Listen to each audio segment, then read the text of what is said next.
This is an Out Hip Hop exclusive.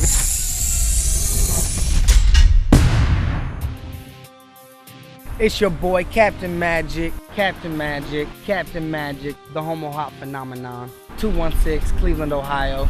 We're doing a little interview today to let you know about my past, where I came from, and how I got to where I am right now in hip hop. So we're gonna show some footage from my past, so haters be kind. I got some footage from the video Dilemma that's gonna be on Logo's click list that's coming out soon, so vote for that. So I started rapping when I was 13 years old in bus stops, freestyling with kids in bus stops, and I can still remember the first time that I even tried to freestyle with the kids in the bus stop. They laughed at me, they said I was terrible, you know, it was terrible, a cat in the hat. So I went home and I was embarrassed, so I remember from that night on, that's all I wanted to do was go back and beat all them at freestyling. So that's what I did for like 6 months straight, and I did go back and I beat every single one of them at freestyling. So from that point on, I did a lot of house parties and just freestyling with kids just for fun in the neighborhood when we were partying or whatever. And then when I was 18, one of my friends was an uncontrollable teen that went to boot camp on the Sally Jesse Raphael show. So I rapped with him too, so he wanted me to come on a show with him and do a rap. And that was the first time I ever performed for like any kind of large audience, and was on national TV. So that was a cool experience. Like I said, I just turned 18, and they flew us out there, gave us a top of the line hotel, 5-star. So from that point on, I knew that's what I wanted to do with my life, and I started working on a solo album, and I started recording at a multi-million-dollar studio. And basically this whole first album the solo album that I recorded was a learning process for me, because before this I really didn't know how to record at all. So that whole album was a learning process, but it turned out to be a pretty good album. So after that, we started a group called 4 Times Wasted, and it was 4 MCs, 2 DJs, and we dropped an album. The album turned out great, and we started opening up for national acts in Cleveland, like Bone Thugs and Harmony, Tech 9, ICP, and we started creating a good buzz, good local buzz. A lot of people going to our shows. But eventually, one of the guys in the group got hit with an armed robbery case. So basically, that was the beginning of the end of the group. But I saw that as my ticket out. At this point, I wasn't out in my life, so I figured I wanted to start new. And basically, I quit rap for 2 years after the 4 Times Wasted album.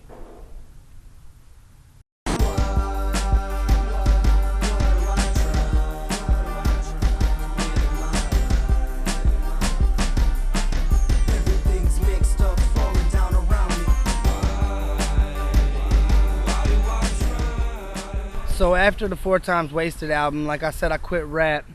So it was really a dark time in my life. I was struggling with coming out and being comfortable with who I am.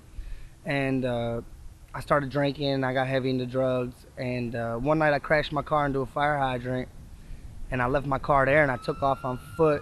I ended up getting arrested, locked up for a little bit, and was on probation. Basically, that was a blessing in disguise, though, because if that didn't happen, I might be dead right now, because I don't know if it would have stopped. But eventually, I became comfortable with myself, and I came out to my family. I lost a lot of friends, but it made me a better person today. So after all that drama, I came out, and I started dating, started making new friends, and really, at this point in my life, there was so much going on in my personal life that really I didn't have time for hip-hop, and it didn't even cross my mind. Because really, I didn't think that a gay person could be in hip-hop. But you know how hip-hop is. It's basically who you are. It's in your blood. I say it's like the mob, you know. Once you're in, you can't get out. So it started bothering me, and I looked up one day on Google. I Googled gay hip-hop, and I came across Deadly and Larry Bob's page. And then I found like a whole community of people that were just like me. So from that point, I started working on an album, the Young, Gay, and Proud album. 6 months later, dropped that album. Got a good response from the album. Want to thank everyone that's bought that and for your support. And after that, started working on the video. And now that's going to come out to Logo. Crazy Christians rather kill me than hug me. I love my country, but my country don't love me. Legislators legislate the hate. They wanna ruin my life just because I ain't straight. They'd rather see us dead and buried than to see us fear, but you don't scare me. Pass your bills and take all our rights, but we still gon' live our lives. A brand new movement's what we starting. No more closet, now I'm marching. Mr. Politicians, walking my shoes. It's not like this is something I choose. Growing up confused, I used to fight myself. Looking to the left cause the right's no help. I'm sick of the tactics, I'm sick of the games. I'm fresh out the closet and I ain't ashamed. Some people say that, you know, some of my lyrics and stuff are a little hostile, like on the Freedom Fighter song. But really, the whole point is to let people understand where I'm from, who I am. And in Cleveland right now, we're dealing with a lot of gay bashings and, you know, people getting lynched and jumped.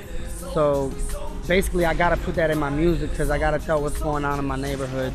And 2 blocks down from my house, just last week, some 28-year-old kid got jumped, beat with a baseball bat, his teeth knocked out. Then there was another man, an older gentleman, about a week and a half before that, who was jumped leaving a gay bar and had skull fractures and was put in the hospital. And then the LGBT center just sent out a safety alert saying that gay people are being targeted and jumped and robbed and whatnot.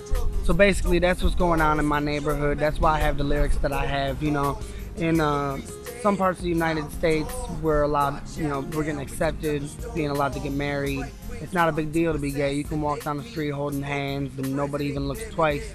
But here, you know, it's a different story. You walk down the street holding hands, it's more of a statement, and people will turn their heads, you know, and you're lucky if they don't say something.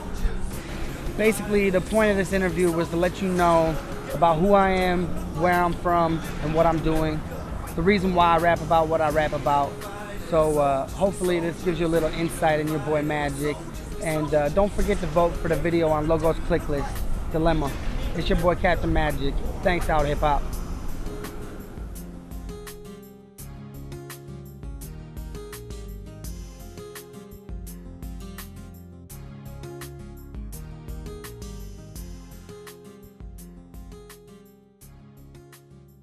Oh, and by the way, they say I don't belong like a 6-foot jockey. Bitch, you can't stop me. I'm young, white, and cocky. Go easy on an easy beat and kill on a Pac beat. My style, son, it can't be copied. And you don't want no beef, cause I hold down the fort and I school your ass like LeBron on the court. See a lead 216 in case you don't know. White rapper, crazy cracker, smoking on the dro. I take 'em acapella, take 'em back to the street. Too sweet, too hot, the lyrics I drop. I'm going city to city, going block to block. 1, 2, 3 like blah. Chop, screw, black and blue, bruise, scratch. I beat the shit out of rap. This is real hip hop. What you know about that?